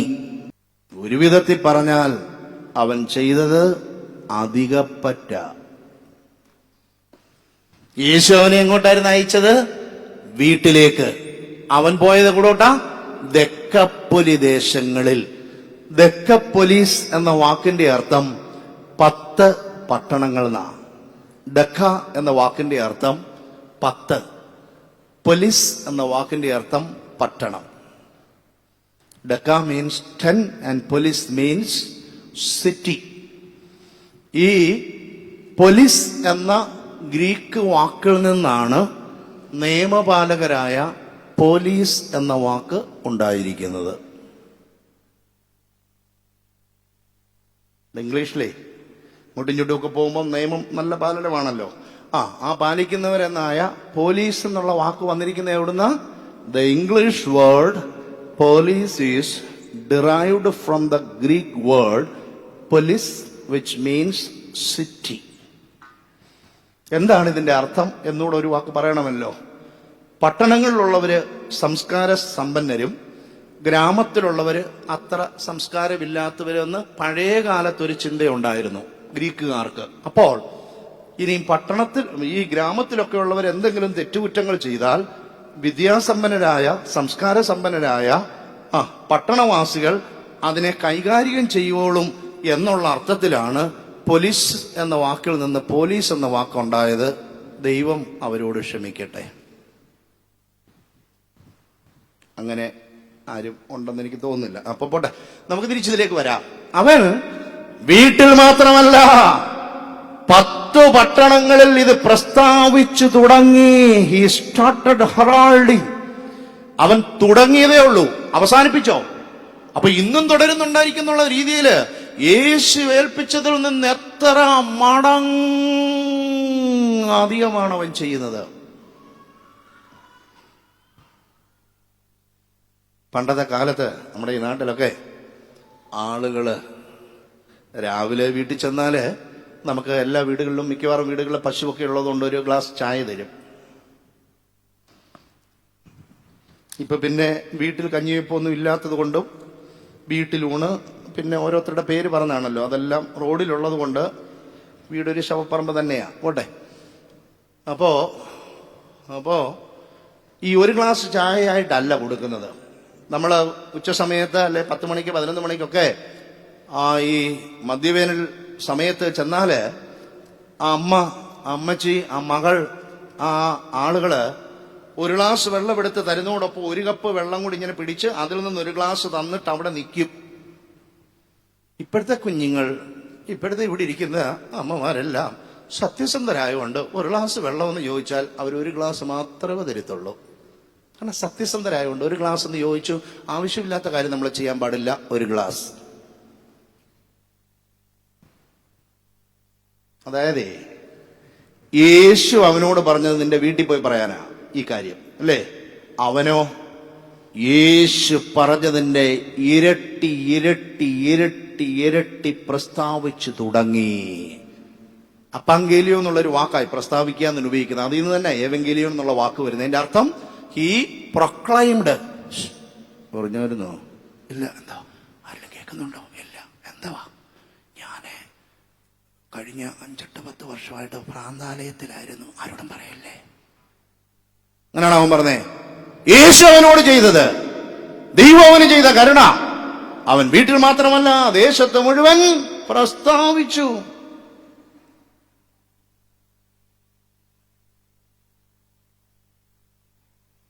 വേദപുസ്തകം വായിക്കോ വീട്ടിൽ? അപ്പുറത്തുള്ളൊരു കേട്ട് ദൈവകൃപയെ ഞാൻ ആശ്രയിച്ചു അവൻ വഴി. മോളെ ഇച്ചിരിയുടെ ശബ്ദത്തിൽ അയ്യോ അപ്പുറത്ത് കുഞ്ഞു പാടിക്കുന്നു. അവര് ഫോണിൽ കൂടെ മുറ്റത്തൂടെ എല്ലാം സംസാരിച്ചുകൊണ്ട് പോവാ, അതിന് കുഴപ്പമില്ല. കർത്താവ് നമ്മളോട് ചെയ്തത് we have to start proclaiming. വീട്ടിൽ പറയണമെന്ന് പറഞ്ഞത് നാട്ടിൽ കൂടെ പറയാൻ കൊള്ളുന്ന കഥയായതുകൊണ്ട് അവൻ വീട്ടിൽ മാത്രമല്ല നാട്ടിലും പറഞ്ഞു. ദൈവം ഒരുവനെ സ്പർശിച്ചാൽ, ദൈവം കരുണ ചെയ്താൽ, യേശു ഒരുവന്റെ ജീവിതത്തിലേക്ക് വന്ന അനുഗ്രഹങ്ങൾ തന്നാൽ അത് വീട്ടുകാരോട് മാത്രം പറയാനുള്ളതല്ല, ഏത് നാട്ടുകാരോടും പറയാൻ പറ്റുന്ന ഒറ്റ കഥയുള്ളൂ. ദൈവത്തിന്റെ കരുണയുടെ കൃപയുടെ കഥ, യേശുവിന് മനുഷ്യാവതാരത്തിൽ നമുക്ക് തന്ന ആ ദിവ്യ സ്പർശനത്തിന്റെ കഥ ആരോടും പറയാം. ഏത് പാർട്ടിയിലുള്ളവനോടും, ഏത് ദേശത്തുള്ളവനും, ഏത് ജാതിയിൽപ്പെട്ടവനോടും പറയാൻ പറ്റുന്ന കഥ യേശുവിന്റെ കഥ. വേറൊരുത്തന്റെ കഥയും അത്രയ്ക്ക് യോഗ്യമല്ല. അതുകൊണ്ടാണ് ദൈവാനുഗ്രഹം ലഭിച്ചവൻ അത് പറഞ്ഞു. ഇനി ഒരു വാക്കിന്റെയും കൂടെ വ്യാഖ്യാനം നൽകി ഞാൻ അവസാനിപ്പിക്കാം. അവിടെ നമ്മൾ നോക്കിയാല് ഇവൻ ഇങ്ങനെ പ്രസ്താവിക്കാൻ തുടങ്ങി. എല്ലാവരും ആശ്ചര്യപ്പെടുകയും ചെയ്തു. എല്ലാവരും. ഓ, എന്ത് വിശാലമായൊരർത്ഥമാ! ഈ 10 പട്ടണങ്ങളിൽ ഇവൻ ദൈവം അവനോട് ചെയ്ത കരുണ കാണിച്ചത് പറഞ്ഞപ്പോൾ എല്ലാവരും, അല്ലാതെ ഇന്ന പാർട്ടിയിലുള്ള, ഇന്ന ജാതിയിലുള്ള, ഇന്ന കുടുംബ പാരമ്പര്യത്തിലുള്ള, ഇന്ന തൊഴിലിൽപ്പെട്ട, no no no, all people, irrespective of the caste, creed, geography, time, all the people across the 10 cities in which he proclaimed, they were amazed. അവർ ആശ്ചര്യപ്പെട്ടു. നമുക്ക് തിരിച്ച് ഇതിന് മുമ്പൊരു വാക്ക് നോക്കാം. ഈ മനുഷ്യൻ സുബോധം പൂണ്ടും വസ്ത്രം ധരിച്ചു വരുന്നപ്പോൾ ആ നാട്ടിലുള്ളവരെല്ലാം വന്ന് അവർക്ക് ആദ്യമേ ഉണ്ടായ വികാരം എന്താന്ന് നിങ്ങൾ കണ്ടായിരുന്നോ? അവിടെ പറയുന്നു, അവർ ഭയപ്പെട്ടു. എന്നെ അധികം ഇങ്ങനെ ചിന്തിപ്പിച്ചു. സത്യത്തിൽ ഈ മനുഷ്യൻ സുബോധം പൂണ്ട് വസ്ത്രം ധരിച്ച് ഇരിക്കുന്നത് കാണുമ്പോൾ ഇവർക്ക് സത്യത്തിൽ എന്താ തോന്നേണ്ടത്?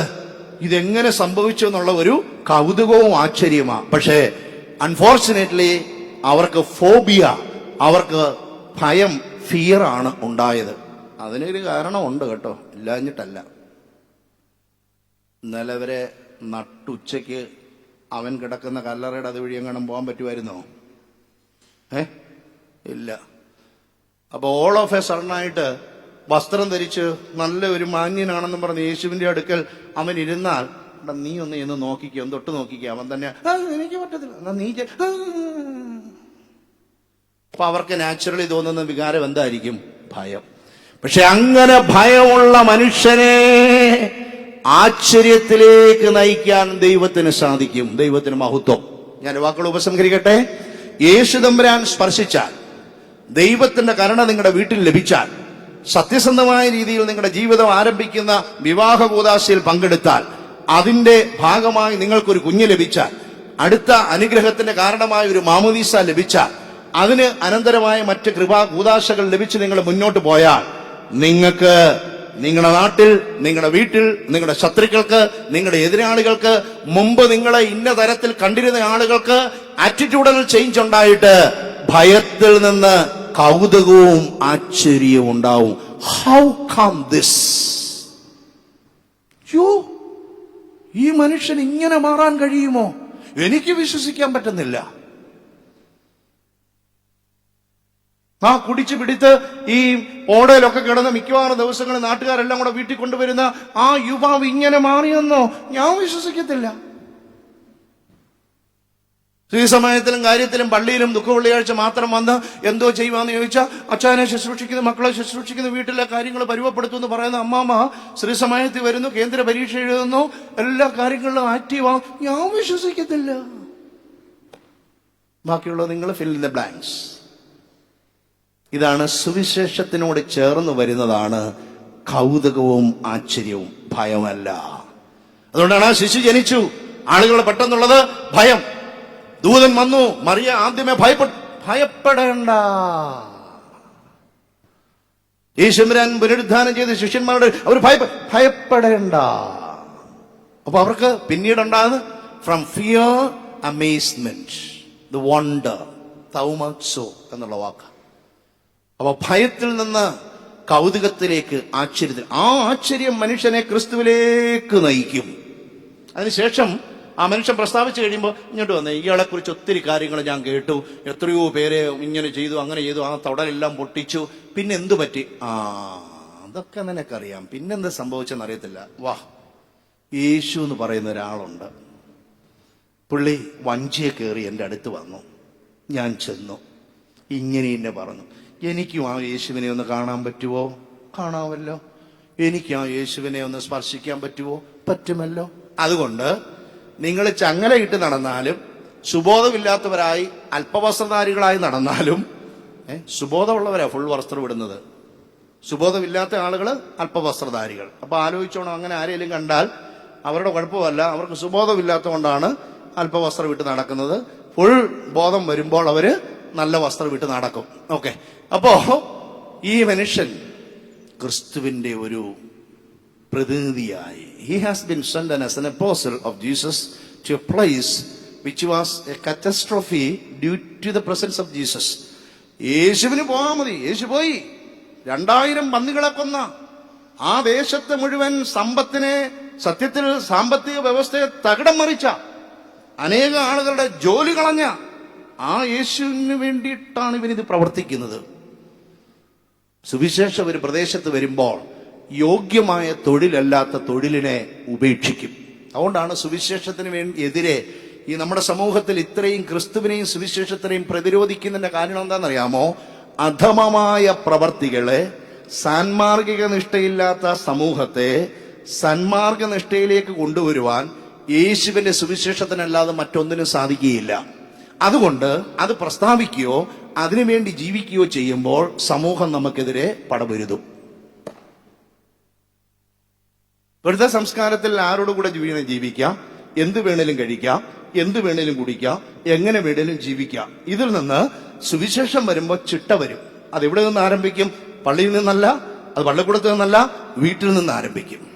അതുകൊണ്ട് പ്രിയമുള്ളവരെ, വീടിനെ നന്നാക്കുക, നമുക്ക് സമൂഹത്തെ നന്നാക്കാം. ഭൂതബാധിതനായിരുന്ന മനുഷ്യൻ യേശുവിനാൽ സൗഖ്യം പ്രാപിച്ച് ആ ദേശത്തെ മുഴുവൻ ദൈവസന്നിധിയിലേക്ക് കൊണ്ടുവന്നു. സ്വർഗത്തിൽ നിന്ന് കാലമെന്ന പടകിലൂടെ ഏറി ഈ ലോകമാകുന്ന സമുദ്രത്തിലേക്ക് വന്ന് നമ്മുടെ തീരത്തണിഞ്ഞ് നമ്മുടെ ദുഷ്ടാത്മാക്കളെ മാറ്റി നമുക്ക് സുബോധവും നമുക്ക് സന്മാർഗനിഷ്ഠയും നമുക്ക് രക്ഷയും തന്ന ക്രിസ്തുവിന് മനുഷ്യാവതാരത്തെ വളരെ ഹ്രസ്വമായി അനാവരണം ചെയ്യുന്ന വിശുദ്ധ മർക്കോസിന്റെ സുവിശേഷം 5 മുതൽ 5-ാം അധ്യായം 1 മുതൽ ഇതുവരെയുള്ള വാക്യങ്ങൾ ആവിഷ്കരിച്ചാണ് ഞാൻ സംസാരിച്ചത്. നമുക്ക് നമ്മുടെ ഭവനങ്ങളെ ഓർക്കാം, നമ്മുടെ ബന്ധങ്ങളെ ഓർക്കാം, നമ്മുടെ മുൻകാല ജീവിതങ്ങളെ ഓർക്കാം, ദൈവം തന്ന കൃപകളെ ഓർക്കാം, അതിൻ്റെ ഫലങ്ങളായി നാം പ്രവർത്തിക്കേണ്ട ദൗത്യബോധത്തെക്കുറിച്ച് ഓർക്കാം. പരിശുദ്ധനായ പരിമല തിരുമേനിയൊക്കെ ആ ദൗത്യങ്ങൾ ഉള്ളിൽ വഹിച്ച് ഈ തിക്തമായ പ്രതികൂലമായ സാഹചര്യങ്ങളിൽ ഭൂതവും മറ്റുള്ളതുമൊക്കെ ഇവിടെ കിടന്ന് നടമാടിക്കൊണ്ടിരുന്നിടത്ത് വന്ന് അതിനെ വിഭാടനം ചെയ്ത് സന്മാർഗനിഷ്ഠയാൽ, തപോനിഷ്ഠയാൽ, പ്രാർത്ഥനാ കിരണങ്ങളാൽ, കണ്ണുനീരുകളാൽ, യാമങ്ങളുടെ പ്രാർത്ഥന മൂലം ഇതിനെ പവിത്രമായ ആലയമാക്കി മാറ്റി. ആ സന്നിധിയിൽ വന്ന് വചനം ശ്രമിക്കുന്ന നമുക്ക് പരിശുദ്ധന്റെയും കൂടെ മധ്യസ്ഥതയാൽ അനുഗ്രഹങ്ങൾ ലഭിക്കുവാനിടയാകട്ടെ. ദൈവത്തിന് മഹത്വം. ഈ വേദി ഒരുക്കി തന്ന മാനേജർ, അസിസ്റ്റന്റ് മാനേജർ, മറ്റ് പ്രവർത്തകരോടുള്ള നന്ദി അർപ്പിച്ചുകൊണ്ട് ഞാൻ എൻ്റെ വാക്കുകൾ ഉപസംഹരിക്കുന്നു. ദൈവം നമ്മെ അനുഗ്രഹിക്കട്ടെ.